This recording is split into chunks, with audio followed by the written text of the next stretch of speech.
You use New York's motto, and ever upward, also still higher. It was never meant to mean still higher taxes, mandates, or regulations. It was meant to be still higher quality of life for the constituents we represent. In terms of what you said about the positive factors in New York State, I want to know how it kind of squares with the fact that we're the third highest tax state in the nation right now. You've probably seen by all the economic indicators we've been labeled as, if not the worst, one of the worst environments for small business and job creation.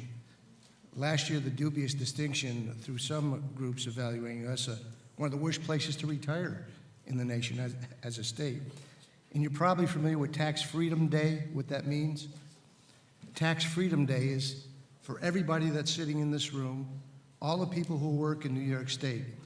That's the day when we finally pay off our taxes for local, state, and federal government and actually take a dollar home. In May of this year, early on and into the middle, that's Tax Freedom Day for New York State, close to 5 months. None of us take a dollar home from our salaries to pay our kids' tuition, our mortgage, buy a Thanksgiving turkey. In leading on from that, how does it square when of the 50 states in the nation, there's 3 or 4 who lost population over the last decade and over the last year. We lost 1 million in population who left New York State, migrated out over the last 10 years. You know we lost 190,000 who left New York State last year. What is it we're doing wrong that we have these indicators in terms of keeping people in New York State, attracting people to New York State?